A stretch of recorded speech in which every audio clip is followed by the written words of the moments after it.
सलाम। वालेकुम अस्सलाम। सारे उर्दू तो समझते हैं ना, क्योंकि हाँ। हमारे यहाँ कुछ ऐसे भी हैं जो जिनको उर्दू समझ में नहीं वो आता। सारे इसीलिए ताकि हर किसी तक बात पहुंचे। हाँ तो ठीक है, कोई बदल बात गया है ज़माना, बदल गया है। आज सब जानते हैं डिजिटल दौर है आज। नहीं। तो सब लोग यहाँ आए और सबसे पहले मैं आप सबका शुक्रगुजार हूँ कि आपने मुझे यहाँ पे चंद मिनटों के लिए बोलने का मौका दिया। आप सबका, नज़ीर साहब का, अयाज साहब का और बाकी का नाम मैं नहीं जानता, और फिरदौसा वगैरह, आप सब का बहुत तहे दिल से मैं शुक्रगुजार हूँ कि आपने मुझे मौका दिया बोलने का। और आप सब यहाँ आए, बहुत दूर दराज इलाकों से आए हैं। आप सबका भी बहुत बहुत शुक्रिया और आप सबका भी वेलकम है। तो मैं बस इस बात से शुरुआत करता हूँ कि अकेले ही चले थे मंजिल जानिब मगर, अकेले ही चले थे मंजिल जानिब मगर, लोग आते गए और कारवां बनता गया। ये मैं आपको एक बात बोलूं कि ये लड़ाई सिर्फ अयाज साहब की लड़ाई नहीं है, ये लड़ाई सिर्फ नज़ीर साहब की लड़ाई नहीं है। इस लड़ाई में अगर नज़ीर साहब अकेले चलेंगे तो कुछ हासिल नहीं कर पाए। इस लड़ाई में अगर अयाज साहब अकेले चलेंगे तो कुछ, लड़ना है तो हम सबको लड़ना है।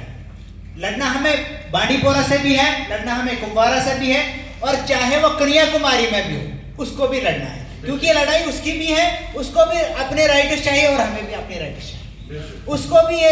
उसको भी ये मुश्किलात, चाहे वो कन्याकुमारी का डिसेबल्ड पर्सन हो, चाहे वो कश्मीर का डिसेबल्ड पर्सन हो, चाहे वो लद्दाख का हो, चाहे वो किसी भी इलाके का हो, क्योंकि प्रॉब्लम सबकी सेम। मैं आपको बताऊं, मैं मतलब ऑल इंडिया में मुझे तकरीबन बहुत सारे लोग जानते हैं, क्योंकि मैं करते हैं ऑल इंडिया में, मतलब बहुत सारे हैंडीकेप्ड लोग हैं जो घर से नहीं निकलते और इतने मतलब ये हो गए हैं, इनको सुसाइडल थॉट्स भी आते हैं। वो चाहते हैं कि सुसाइड करते हैं। मेरी कल एक लड़की से बात हो रही थी, डिसेबल्ड है, उसको मतलब लो विजन है। वो कहती थी मुझे कि सर भैया मैं सुसाइड कर रही हूँ। मैंने बोला क्यों, रीज़न क्या है? मैं घर से नहीं निकल पा रही हूँ, मेरे को सब ताने देते हैं। मैंने बोला अरे ये तो छोटी बात है। मैं जब अपने सोसाइटी में जाता था, मुझे लोग क्या कर लाइफ में खुद कर सकते, वेयर यू वांट, तुम कहीं नहीं जा सकते, तुम कुछ भी नहीं कर सकते लाइफ में। लेकिन मैंने तो नहीं हार मानी ना, तुम क्यों हार मान रहे हो? जिसने हार मानी वो तो गिर गया ना यार, जिसने हार मानी वो तो गिर गया। आप मुझे बताओ, अगर इंसान जब जो पिछले ही दिनों इलेक्शन हो गया, अगर एक इलेक्शन कैंडिडेट हार मानता पहले ही, तो क्या वो इलेक्शन लड़ता? नहीं लड़ता इलेक्शन। लेकिन जब उसमें हौसला था लड़ने का, उसको चाहे उसको कितने ही वोट्स पड़े, लेकिन उसमें लड़ने का हौसला था, तभी तो आज सरकार बनी ना।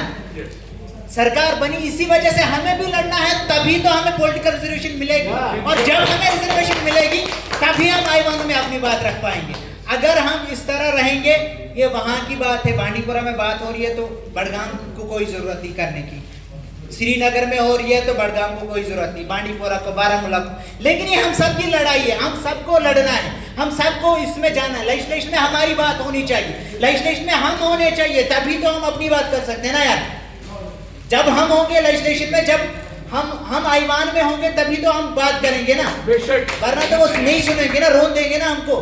हम उनको इतना बताएंगे, अपनी तालीम से इतना बताएंगे कि हम भी किसी चीज़ के काबिल हैं, हम झुकने वाले हैं नहीं, हम आपके पीछे पीछे चलने वाले नहीं, हम आपको भी राह दिखाएंगे। ऐसे हमें हौसला है, हमें हौसला है, हम आपको भी राह दिखाएंगे और आपके साथ शाना बशाना चलेंगे। और सबसे इम्पोर्टेंट बात जो मैं यहाँ करने जा रहा हूँ वो यह है कि जहाँ से भी आप हो, जिस इलाके से भी आप हो, आप अपने इलाके के रिप्रेजेंटेटिव, आप अपने में एक दुनिया हो, आप अपने में एक, क्या कहूँ मैं, कि आप अपने में एक कायनात हो। आप अपने से शुरुआत करो, अपने घर से शुरुआत करो, तभी होगा। एक जनों से नहीं होगा, दो जनों से नहीं होगा, सबको साथ मिलना है, सबको साथ लेके चलना है, तभी ये होगा।